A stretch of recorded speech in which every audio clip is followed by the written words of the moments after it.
Hola, mi nombre es Marlene López, soy cursante de la Cátedra Criminalística a través del Sistema de Aprendizaje Interactivo a Distancia, conocido como SAIA. En esta oportunidad voy a comentarles sobre lo que es los indicios, los tipos, las diferencias entre indicio y prueba, las evidencias, los tipos de evidencia, los materiales y las diferencias que existen.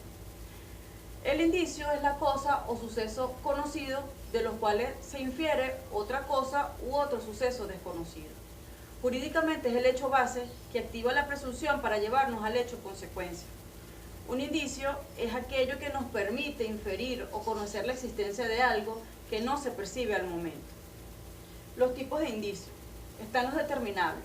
Son aquellos cuya naturaleza física no requiere de un análisis completo o exhaustivo de su composición y estructuración, sino solo un examen cuidadoso a simple vista o con auxilio de lentes de aumento como las escrituras, las armas de fuego o las balas. Las no determinables son las que requieren un análisis completo, como por ejemplo las manchas de sangre, el semen, entre otros. Están también los asociativos, que son los que están relacionados o asociados al hecho que se investiga. Y los no asociativos son apreciados en el lugar de los hechos, pero no tienen relación en sí con el hecho que se investiga. Por eso se le conoce como indicios no asociativos. Ahora, con la diferencia entre indicio y prueba, radica más que todo en el momento en el que este sucede. Por ejemplo, el indicio constituye la fuente de la prueba, la base. Y los indicios se integran al proceso para ser analizados e investigados. En cambio, las pruebas es todo indicio o evidencia que luego de ser analizado se integra al proceso penal como prueba. El indicio es una presunción de algún hecho que pudo haber ocurrido. En cambio, el hecho es algo que está realmente comprobado. Ahora bien, las evidencias. La evidencia es sinónimo de certeza, representa una prueba determinante en un proceso judicial.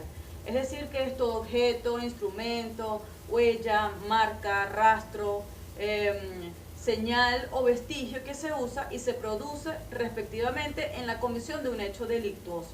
Se adquiere la evidencia de la escena del crimen. Puede utilizarse para designar aquello que permite demostrar la verdad de un hecho de acuerdo a los criterios establecidos por la ley.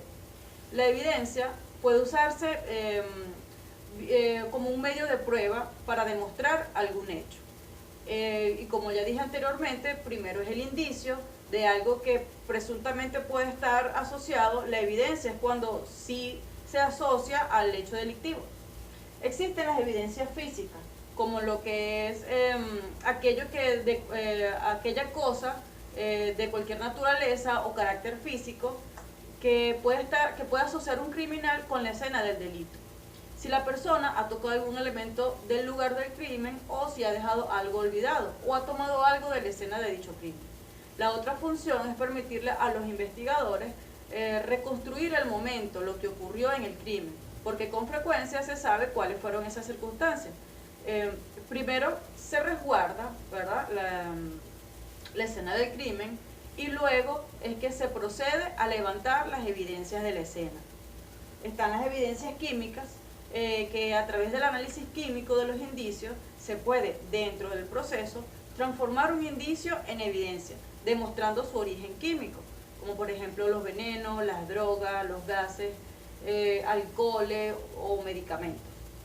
También están las evidencias biológicas, que estas muestras biológicas se entregan y dan información acerca de la presencia de algún tóxico en particular o de sus metabolitos en el organismo. Esta puede ser, por ejemplo, la sangre, el semen, los alimentos, también puede ser la saliva. Ahora bien, en el proceso, tanto por las características del sitio, del suceso, como por las circunstancias de hecho, como la conducta del funcionario, por ejemplo, pueden surgir factores que influyen negativamente en las conclusiones, es decir, en las experticias. Esos factores negativos son los que se deben evitar en la fase inicial, la fase preparatoria del proceso. Cuando se está en presencia de alguna de estas circunstancias materiales, entonces se sobreentiende que son factores negativos en el resultado de la investigación, de la experticia, y si eso aparece en una investigación criminal y en la labor del criminalística y en la labor de criminalista, estas conclusiones pueden ser negativas. Entonces, por ejemplo, están los materiales inadecuados. Es un material inconducente. Aunque sea suficiente su colectación y aun cuando no esté contaminado, no conduce al propósito de la investigación. Es decir, que no guarda relación y procesalmente hablando se califica como prueba impertinente.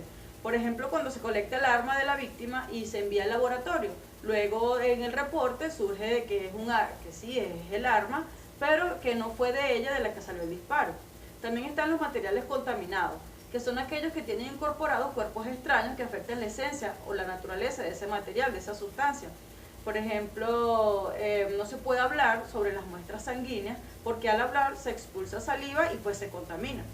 También están los materiales deteriorados, que se denomina así cuando el criminalista colecta en el tetraedro los elementos que presentan alteraciones de características importantes, sin que el material pierda su esencia y su naturaleza. Por ejemplo, un proyectil que choca contra una pared y lo deforma, adquiere otra forma, pero la parte cilíndrica puede quedar intacta y podría ser útil. También está el material insuficiente. Es cuando el criminalista en el sitio del suceso no colecta todos los materiales, partes u objetos que se requieren para el ensamblaje en el laboratorio. Pues, cuando no se colecta una muestra hemática del sitio del suceso suficiente como para clasificar su ADN o tipo. La diferencia entre indicio y evidencia, como dije anteriormente, está en el momento en que este sucede. El indicio es la presunción de la ocurrencia de algo, lleva a una suposición, a una hipótesis. Es todo aquello que constituye una presunción y posteriormente se materializa en una evidencia física, ya que permite conocer la existencia de algo que no se percibe de manera clara. A diferencia de lo que es la evidencia, es una prueba concreta de la ocurrencia del hecho, de la existencia del hecho. Ahora bien, con respecto a los indicios, las evidencias y las pruebas, cuando se comprueba que el indicio está íntimamente relacionado con el hecho que se investiga, se convierte en la evidencia. Ahora, esta evidencia, una vez integrada al proceso penal, se convierte en prueba.